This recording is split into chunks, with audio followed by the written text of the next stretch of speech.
کہ رجال لا تلہیہم تجارتم ولا بیع عن ذکر اللہ و اقام الصلاۃ و ایتاء الزکاۃ یخافون یوما تتقلب فیہ القلوب والابصار۔ ترجمہ ہے، اللہ کے اس نور کے حامل وہی مردان خدا ہیں جنہیں تجارت اور خرید و فروخت نہ اللہ کی یاد سے غافل کرتی ہے اور نہ نماز قائم کرنے سے اور نہ زکوٰۃ ادا کرنے سے، بلکہ دنیاوی فرائض کی ادائیگی کے دوران بھی وہ ہمہ وقت اس دن سے ڈرتے رہتے ہیں جس میں خوف کے باعث دل اور آنکھیں سب الٹ پلٹ ہو جائیں گے۔ یہ تھی آیت نمبر 36 جو میں نے آپ کے سامنے تلاوت کی۔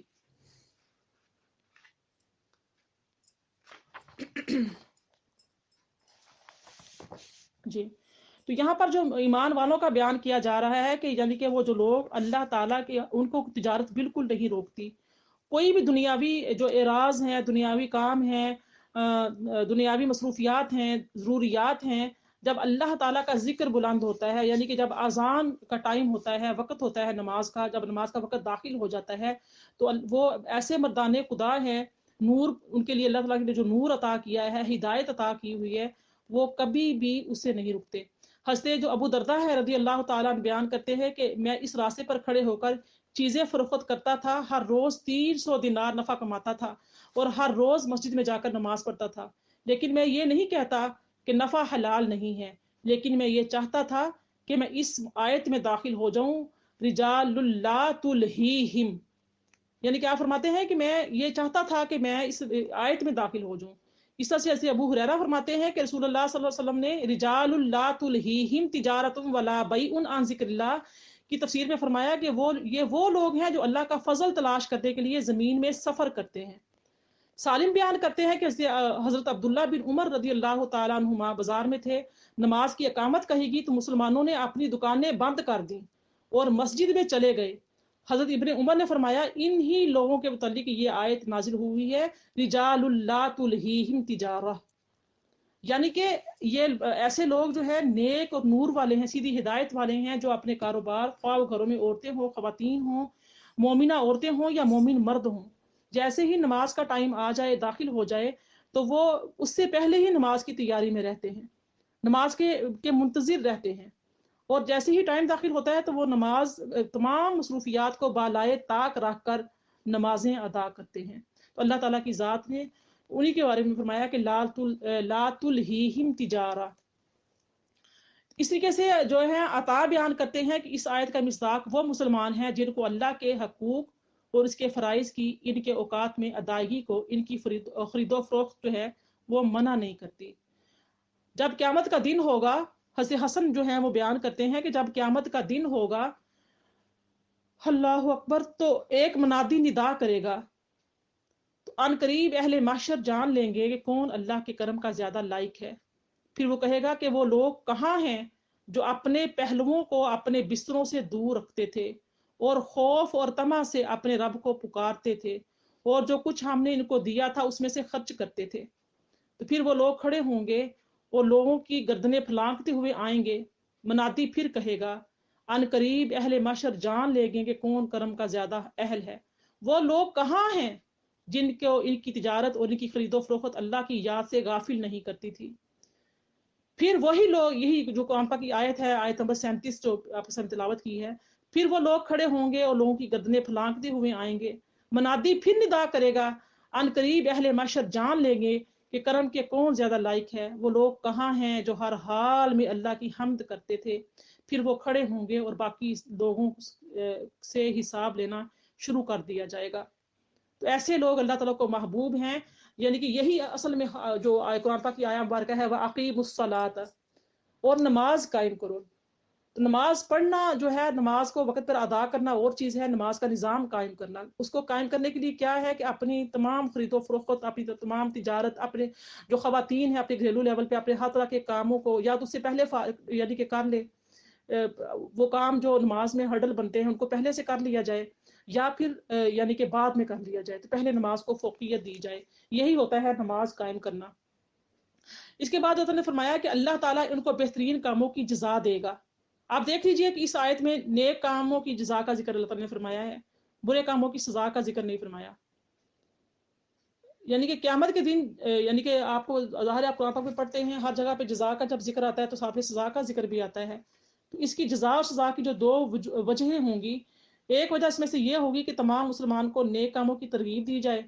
دوسری وجہ یہ ہے کہ اس آیت میں ان مسلمانوں کا ذکر ہے جو گناہ کبیرہ سے اجتناب کرتے ہیں اور ان کے صغیرہ گناہ کبائر سے اجتناب کی وجہ سے معاف کر دیے جاتے ہیں. جو انسان کبیرہ گناہ سے بچتا ہے، ان کے کبیرہ گناہ جو ہوتے ہیں وہ بھی صغیرہ گناہ جو ہوتے ہیں وہ کبائر سے بچنے کی وجہ سے ان کے معاف کر دیے جاتے ہیں.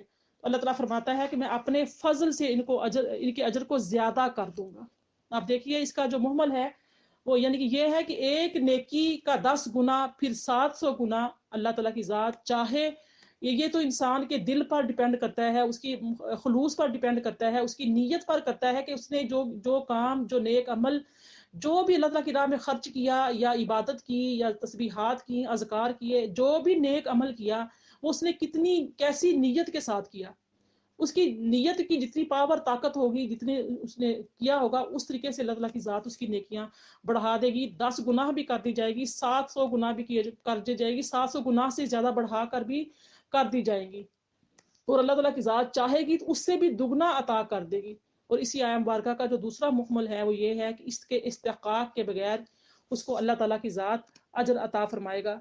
اس کے بعد اللہ تعالیٰ کی ذات نے فرمایا کہ جس کو چاہے بے حساب اجر عطا فرمائے. یعنی جو شخص گن گن کر نیکیاں کرے گا اس کو بھی اللہ تعالیٰ کی ذات گن گن کر اجر دے گی، اور جو بغیر گنے شمار کیے نیکیاں کرے گا اس کو بے حساب اور بے شمار اجر دے گی.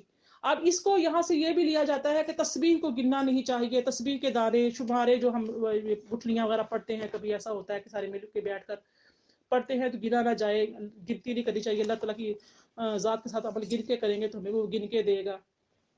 اس سے یہ مراد لے لیا جاتا ہے، ایسا نہیں ہے. گنتی کا ذکر تو دیکھو نا، نبی صلی اللہ علیہ وسلم نے 3 مرتبہ آپ نے طویل ترین یعنی کہ سجدے بھی کیے ہیں. آقا کریم علیہ السلام نے قیام بھی طویل ترین کیا ہے کہ آپ کے پاؤں مبارک متورم ہو جایا کرتے تھے. تو جس کا ذکر سورہ مزمل میں ملتا ہے. آقا کریم علیہ السلام کے سجدے بھی، ایک سجدہ بھی پوری رات آپ صلی اللہ علیہ وسلم گزارتے تھے. صحابہ کرام ایسے ملتے ہیں ہمیں، تابعین صالحین ایسے ملتے ہیں. لیکن آپ جو ذکر کیا جاتا ہے سورۃ مبارکہ کیا ہے کہ 3 مرتبہ ہم تسبیح پڑھتے ہیں رکوع کی، اور 3 مرتبہ ہم پڑھتے ہیں تسبیح سجدے میں. اسی طریقے سے ہم جو ہے قرآن پاک کی اگر آیت کی تلاوت کا ذکر لیا جاتا ہے قرات میں تو کہا جاتا ہے کم از کم 3 چھوٹی آیتیں قرات میں تلاوت کر دی جائے تو اس کی نماز ہو جاتی ہے. تیسرا بھی دیکھیے یہ ہوتا ہے کہ ہم جو تسبیح فاطمہ کا ذکر ہمیں ملتا ہے، کیا آقا کریم علیہ السلام نے فرمایا کہ جب آپ نے آ کے کوئی خادمہ طلب کی تو آپ نے فرمایا بیٹی 33 مرتبہ سبحان اللہ پڑھ لیا کرو، 33 مرتبہ الحمدللہ پڑھ لیا کرو، اور 34 مرتبہ اللہ اکبر پڑھ لیا کرو. تو یہاں پہ یہ مسئلہ یاد رکھنا چاہیے. اس طرح سے اور بھی کئی جگہوں پہ ہمیں تعداد کا ذکر ملتا ہے.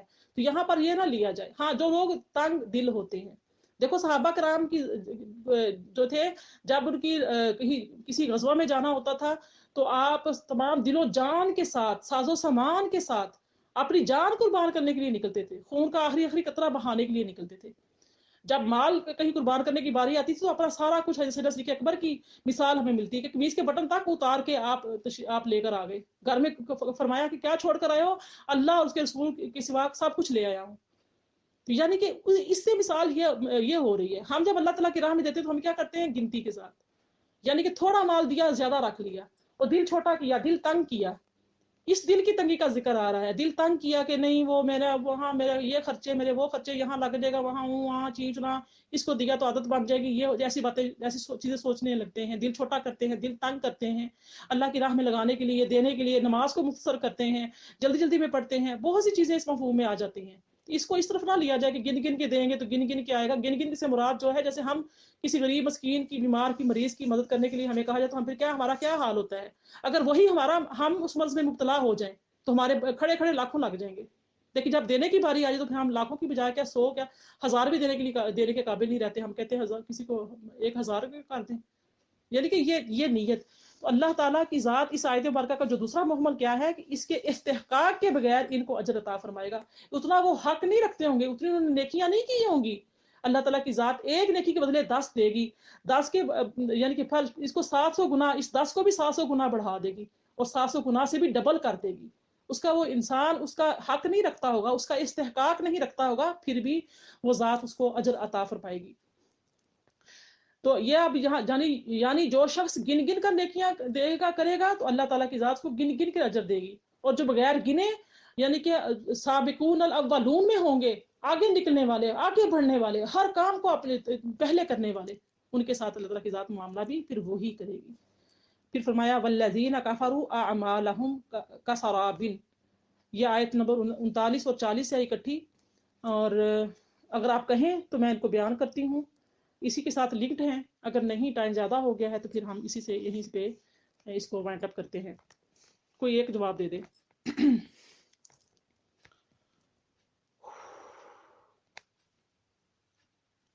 جی بسم اللہ الرحمن الرحیم۔ چاہتے ہیں بیان کرتی چاہیے آیات مبارکہ؟ شاید 15 منٹ لگے۔